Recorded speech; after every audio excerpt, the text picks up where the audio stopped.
ګلونو په ګیدیو مې ګیدی نور اوبدلی خپل هېواد مې راغولی خپل هېواد مې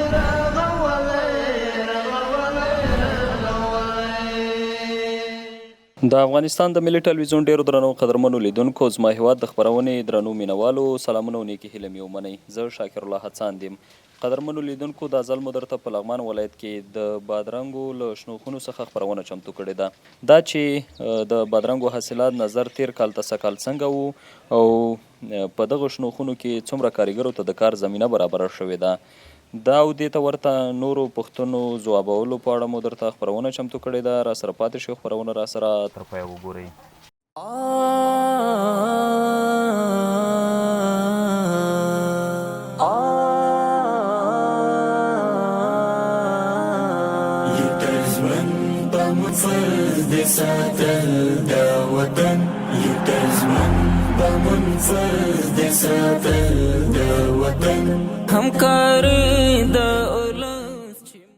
دا د لغمان مرکز اړوند عمرزیو هغه خړې دښتې وې چیرته چې د بادرنګو په لسګونه شنې خونې جوړې شوي. که څه هم دلته له دې وړاندې هم شنې خونې وې، خو د اسلامي امارت تر بیا واکمنېدو وروسته ورته د خلکو پاملرنه لا زیاته شوې. د یادو خونو مسؤلین وایي د بادرنګو د حاصلاتو د ښه والي ترڅنګ یې نرخونه هم ښه وو، خو په خبره یې که حکومت ورسره په ځینو برخو کې همکاري وکړي حاصلات به یې لا زیات شي. ګلخانه خو کال کې دوه فصله لري، دوه اصله یعنی نو مصرف چې کله یې جوړوي نو جوړولو نه تر کرنې پورې رسېدلو پورې یو جریب ګلخانه تقریبا 4.5 لکه روپۍ مصرف لري. نو زما خو مال دی الله تعالی ده، نو 8 جریبه ګلخانه لرم، نو بس دغه 8 جریبه کې زه خپل فعالیت کوم. لکه د ګلخانې چې ما کله جوړې کړي دي نو داسې ګلخانې ما سره شته چې تقریبا را روان دغه سیزن چې ده د 4م کال ده، او داسې ګلخانې را سره شته چې مثلا دغه را روان کال به 2م کال ده.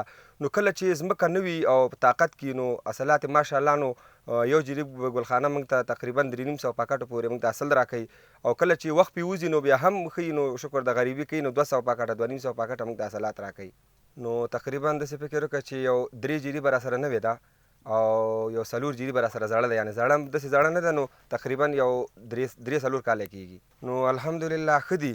نو داسې دا چې دغه هر شی چې دا مصرف غواړي او مصرف پې ښه وکړي، یعنې هغه د قانون په اندازه که نه، نو ماشاءالله حاصلات هم ډېر ښه حاصلات دي. دا ګلخانه ده مثلا وګوره دا پرون مې ټوله کړې ده، نو 300 پاکټه مې ترې ټول کړي دغه یو جریب نه. دا نو وروره داسې فکر وکړه چې په 40 شپو کې چې کله موږ بوټی وکرو زړی، نو 40 شپو کې ترېنه موږ بار ټولو. نظر نور حاصلاتو ته د بادرنګ حاصلات په دې ښه دي چې دغه بادرنګ چې ده ترکاري ده که نه ډېر زیات بار کوي، که نه موږ رومیان هم پکې کرلي یا د کور لپاره یا د خرڅانه لپاره، خو بادرنګ چې کوم هسې اصل ورکوي رومی بیا نه ورکوي، لکه بل شی نه ورکوي. موږ خټکي هم پکې کرلي، هندوانې هم پکې کرلي، خو بادرنګ اصل نظر نورو ترکاریانو ته ښه ده. دا فرق په دې کې ده ځکه موږ دا ګلخانه چې ده که نه خپله پلاستیک ده که نه، تاسې خو وینئ دلته دغه بادرنګ چې دي هم اصلات زیات دي، هم زر رسیږي، او هغه بیرون ساحه چې دلته خو ساحه یخه ده نو یو څه پس ته رسیږي او اصلات هم کم دي. ځکه دغه د ګلخانې یو که موږ پې مصرف کوو زیات مصرف پې کوو د دغه لپاره چې به اصلات موږ ته زیات راکړي او زر ورسیږي. خوند کې بیا د پټیو بادرنګ ته نه خوند کې ښه دي، ځکه هغه لږ زر په دوامداره رسیږي، دا یا د هوا له طریقه یا له موادو له طریقه زر رسیږي، نو خوند یو څه کمي. څه فکر وکړه چې دغه اوس کوم اصل چې روان ده، کوم فصل چې روان ده دې سیزن کې نو تقریبا 8 کارګره ما سره خوري، لکه 8 کارګر تر 10 کارګرو پورې. بیا کوم د ژمي سیزن چې ده هغه کې بیا نو زیات کارګر یعنې چې ډېر ما سره خوري 4 دانې، ځکه هغه کې اصل کمي هوا یخی. نو فرق یې دغه ده چې اوړي کې صحیح ده د بوټو مرضونه زیات دي، خو ولې بار موږ ته ښه راکوي، هوا ګرمه وي نو بادرنګ ډېر زر ځان رسوي، او ژمي کې چې بیا یخي که نه یخې دومره هغه ته غټېدلو ته نه پرېږدي. نو ته د خرڅلاو دې وویلې که نه چې دلته ځینې مشران د کاکاګان موږ سره کیني، موږ خو تقریبا هغوی ته واړه یو، نو موږ اوس راغلي یو که نه تقریبا 3-4 کاله. هغوی چې په ایران کې هم کار کړی، که مخکې هلته افغانستان کې ګلخانې وې، هغوی وایي چې زموږ په یادښت سره د بادرنګو قیمت دومره نه و جګ شوی چې پاکټ د 500 روپۍ خرڅ شي. نو دغه نه مخکې سیزن چې و موږ پاکټ تقریبا هغه معتدله حالات، یعنې که نه هغه ټول که نه ډېر یو اندازه کې چې چلېدل، که نه 4.5 روپۍ زمونږ ډېر اندازه بادرنګ چلېدل پاکټ. نو انشاءالله چې دغه سیزن چې دا ډیر ښه روان ده. مخکې به مثلا بادرنګ بیخي ارزانه ول، هغه ګلخانو والا به له جب نه پکې باقي ول، نو الحمدلله اوس بیخي قیمتونه هم ښه دي. بالکل مونږ راضي یو، بس الله تعالی دې له مونږ راضي شي. نو مونږ ډېر له قیمتونه راضي یو او الحمدلله غریبي کوي. ته باور وکړه وروره چې دلته زمونږ یو څه ملګري ول، د هغوی ګلخانه باد ویوړله. نو ګلخانه چې کله باد ویوړله نو زراعت ریاست نو ډېره زیاته مرسته ورسره وکړله، که هغه مثلا د پلاستیک په برخه کې، که د پیسو له برخه کې، لرګیو، نو بیرته یې هغه کوم مال چې دی ضایع شوی و هغه ورته پوره کړه. زما خپله په الینګار کې ګلخانه وه، په میدانیو کې 2 جریبه ګلخانه مې وه. هغه چې کله باد مانه ویوړله نو ته باور وکړه چې پوره مصرف یې که نه راکړی نو ډېر هغه سختۍ نه یې وباستلو موږ سره. غوښتنه زموږ زراعت څخه دا ده چې ډېره زیاته پاملرنه دغه د ترکاریګانو دغه ګلخانو والا سره که نه زراعت برخه کې چې کوم شی دې پورې تړاو لري بید توجه دې ډېره زیاته دې دا وکړي چې مثلا دغه ته پاملرنه وکړي چې ګلخانې کومې یا باد وړي یا همداسې که نه کوم فصلونه سوځېږي، دغه ته نو بس توجه وکړي. توجه خو شته ده، خو بیا هم همدغسې کومسې چې روان دي همداسې لاس په کار شي. ګلخانه 25م د قوس موږ د دې تخمه نیولې وه، د قوس 25م یو میاشت کم زیاتو کم داسې په هغه کې قالب کې سیلیګانو کې که نه بیا مې انتقال کړه ځمکې ته، یعنې 3 پوښ هم کړه. یو پوښ خو د ځمکې و، یو دا دی، یو پې له پاسه دی 3 پوښه، د دې لپاره چې یخې ونه وهي، ځکه وسیله و اسباب نشته که نه، بخاري تشکیلات نشته. او اوس نو دغه مرحله کې دي نو په تېرېدو د قوس 25م نه تر اوسه پورې حاصلات خو ماشاءالله ښه دی، ته اوسه ښه روان یو. اخواته نو خدای پوهېږي کار دی، ته اوسه خو ښه روان یې انشاءالله، ته اوسه کامیاب یې. سږکال انشاءالله ښه دي، سږکال ښه دي، لکه تر اوسه پورې کومه دغه سرخه مرض شته دی بعضې ګلخانو کې که نه سرخه دی، دغه سرخه هم یو مرض دی، لکه همدا قارش دی، هغه هم قارش دی لکه د هوا سیستم باندې که نه هوا خرابه شي آلوده شي قارش پیدا کوي، د سرخه قارش دی، قارچ کمری دی او قارچ بارک دی او قارچ ریشه دی. خو اصل کې د هوا تاثیر دی چې هوا یخه شي ګرمه شي سرماخوردګي پیدا کوي، تب کوي. نو ته اوس سر واخ دی که مرض کې دی نه وروسته دا وخت کې به یې کوي که نه چې بوټي تر څو لا اکثره واړه دي، زموږ لږ مینه دي چې چته رسېدلې سیم ته، زموږ مینه دي، نور بوټي شاته دي که نه د نورو خلکو هغه څه عمر پاتې دی هغې ته که نه تر اوسه پورې. بعضې بوټي دي چې نه دي رسېدلي تر اوسه پورې، اوس یو باره کړی دی لکه بادرنګ اوس نیولې رسېدلي، او دا خو لږ مینه دي زموږ. حاصلات خو د هوا وجه دی، لکه هوا ښیي که نه حاصلات ښه دی، که هوا خرابه شي ګرجنه شي که نه هوا لکه باران وشو که نه موقع باندې ښه یو څه، که چېرته هوا آلوده شي نو تاري مرض کې ګرد نه که نه سیستم خرابېږي، له مرض سره مخ کېږي، لکه تاري مرض دی چې ډېر نابوده مرض دی، دا یې نیسي. تر اوسه الحمدلله اکثره ګلخانې نه دي نیولې، بعضې کومه پاڼه کوي نو تداوي شروع ده کوي.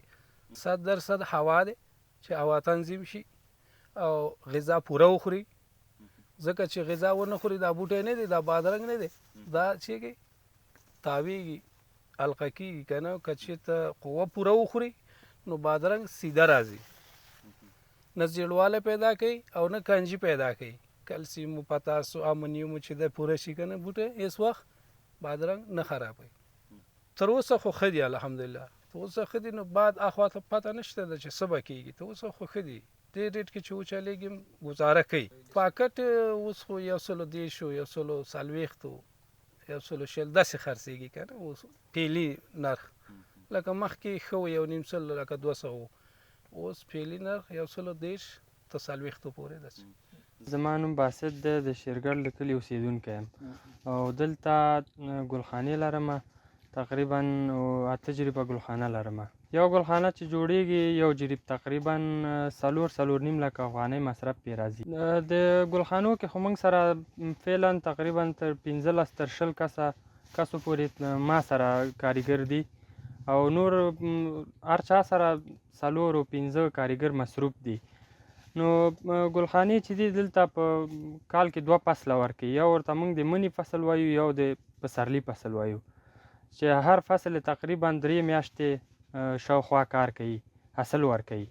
غیر له بادرنګو په دې ګلخانو کې رومیان هم کرل کېږي، او خو اکثریت چې نتیجه یې ورکړې ده او هغه بادرنګ دی، خو رومیان هم خلک کري. دغه د لغمان بادرنګ په دغه د پسرلي فصل کې فعلا اوس موږ مارکیټ لاندې یو مارکیټ لرو، هلته کته کوو، مازدیګر بولي کېږي او له هغې مارکیټ څخه بیا نو تجاران خپل بادرنګ وړي، مثال د نورو ولایاتو ته، کابل ته، جلال آباد ته، مزار ته او داسې مختلفو ولایاتو ته وړل کېږي.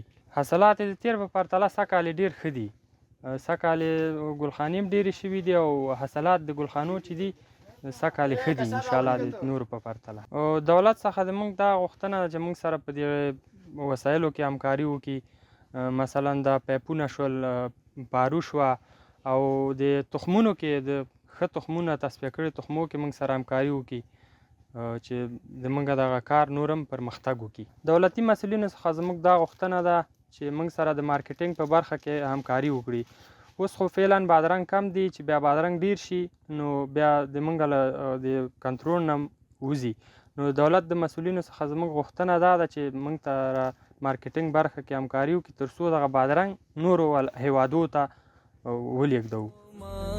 دشمن همکاري د اولس چې مومات سو دشمن مترسم د غيور د بادر هیواد مترسم جوړو رغو دشکو. په دغه شنوخونو کې یو شمېر کاریګر په کار بوخت دي. دوی وایي له کلونو راپدې خو دلته کار کوي او خپلې کورنۍ ته حلاله روزي پیدا کوي. منګه خو پخوا په ایران کې ډیر کار وکړ، هلته دا د ایراني پولیسو هغه موږ ډیر پازابولو، خو اوس راغلی شکر ده چې دلته په خپل وطن کې یو زمینه مساعده شوې ده چې دغلته دا ګلخانې دي. دغه کار کو تقریبا 100 کاله شو چې همدغلته نه ښه دي، خپل کار کوو، شپه هم په کور ده، همدغلته ورځ هم دلته راځو کار ته، نه ډېر خوشحاله یو موږ. دغلته دغه موټر موږ اخیستی، تقریبا موږ سره 20 کسه کارګر دي د موټر سره، او په زرهاو داسې فکر وکړه چې 500 ځوانان دلته په کار دي. الحمدلله بس دغلته سبا راځو، تر ماښامه چلیږو، کاروبار هم روان ده، ډېر خوشحاله وي. دا بادرنګ موږ دلته نه کته کوو لاندې مارکیټ ته، مارکیټ کې کته کوو، هغلته تجاران راځي، بولي کوي. الحمدلله نن ښه هغه ده، هم ګلخانې والا ته ښه مزدوري کوي، هم موږ ته مزدوري کوي. بیا نو تجاران راځي، دا د ورځ خبر ده، بولي ده، فرض مثال کله 1.5 سلي، کله 1 سل شلي، دا روزمره خبر ده. نو الحمدلله موږ دغه 20 دانې موټروانان، 20 موټره موږ سره دغلته په کار دي. دغه اکثره ځوانان تلل به ایران ته تلل، فرض مثال پاکستان ته به تلل، یا بل خارجي مملکتونو ته به تلل، دغلته روزګار روان ده او موږ سره په کار دي، ښه خوشحاله وي. آباد ښکلا برخمن وطن بمنظر د ساتل د وطن وطن بمنظر د ساتل د وطن همکاري د اولس چې مومات سو دشمن همکاري. بل لور ته د کرنې او مالدارۍ ریاست مسؤلین وایي د تیرو کلونو په پرتله د بادرنګو د شنو خونو په جوړولو کې 60% زیاتوالی راغلی. کوم غوښتنې چې دي د مځکې په باره کې، نو دوی د جریب 2 جریبه 3 جریبه په دې اندازه مځکې غواړي، خو دغه موږ مسؤلینو سره مشرانو سره شریک کړي دي چې دغه اندازه مځکې دوی ته توزیع کړي. اگر چې پلان نو دوی د 50 جریبو په شاوخوا کې مځکې داسې تجاران ته یا کسان چې مځکې په اجاره اخلي په دغه اندازه مځکې ورکوي، خو موږ دغه د کم مځکو د ورکړې په خاطر دغه دوی ستونزه مشرانو سره شریک کړې ده. انشاءالله دا مشکل به هم حل شي. په لغمان کې تقریبا 280 جریبه ګلخانې موجودې دي چې د 288 بابه کېږي چې په دې کې یو جریب نه زیات هم دي، یو جریب نه کم ده، اندازه هم ده. نو په مجموع کې 280 جریبه دي چې په یو جریب ګلخانه باندې تقریبا 4 لکه شاوخوا مصارف راځي. د تیر کال په پرتله نو 20% زیاتوالی پکې راغلی ده او تقریبا د 280 جریبه حاصلات تقریبا 15160 ټنه کېږي د کال په حساب باندې، چې دغه حاصلات په حاصلاتو کې هم د پام وړ زیاتوالی راغلی تیر پرتله. دې بخش کې موږ ډاډ ورکړو چې دوی دغه غوښتنې دا موږ مشرانو سره شریک کړي او په دې باندې کار روان ده. انشاءالله په راتلونکي کې به دوی د حاصلات په همجواره ولایتونو ته صادریږي، دې ترڅنګ به نور ولایتونو ته، نور هیوادونو ته، چې دې سره د ایران هیواد موږ سره وعده کړې ده چې راغلي مسؤلین خپل زراعت ریاست ته او چې لغمان کې څه میوه‌جات دي ترڅنګ د ګلخانو موږ کوم تولیدات لرو نو دا به ایران هیواد ته صادریږي. اصلاح شوي تخمونو په باره کې موږ ورته دا ډاډ ورکوو چې غوښتنه کوو له همکارو مؤسساتو څخه چې د ګلخانه لرونکو سره د پایپونو د تخمونو هایبریډ تخمونو دوی سره مرسته او همکاري وکړي تر څو دوی ته د کار زمینه برابره شي د نورو هیوادو ته تلو د سفرونو غیر قانوني سفرونو مخه ونیول شي. دا د ولسوالیو په شمول په مرکز کې زیاته ساحه د عمرزیو ډډه کې ده، همداسې د شګۍ کلا په دغه ساحو کې بابا صاحب ډا کې دا ګلخانې جوړ شي. ولسوالیو کې په کم تعداد دي نو زیات تعداد په مرکز کې په الینګار کې، علیشان کې، قرغیو ولسوالۍ کې. د یادونې وړ ده چې د لغمان د شنو خونو بادرنګ د هیواد پر پلازمینې کابل سربیره د افغانستان یو شمېر نورو ولایتونو ته هم انتقالیږي. جوړو راغو د ښکلا انجمن وطن بمنظر د ساتل دا وطن وطن بمنظر د ساتل دا وطن سم خادم ترې نظر هر خدمت کوم سم خادم ترې د افغانستان د ملي ټلویزیون ډیرو درنو قدرمنو لیدونکو زما هیواد د خپرونې درنو مینوالو دا په لغمان ولایت کې د بادرنګو له شنو خونو څخه چمتو شوې خپرونه چې تاسو هم دروندې کړه دا چې یو ځل بیا زه شاکر الله حسن او زما سره د کمرې په برخه کې نقیب الله زلمی له یوې بلې خپرونې سره ستاسې درانه چوپړ د حاضرېږو تر هغې مو په لوی څښتن ته الله سپارم. هر چیرې چې یاست ښاد آباد او خوشحاله اوسئ.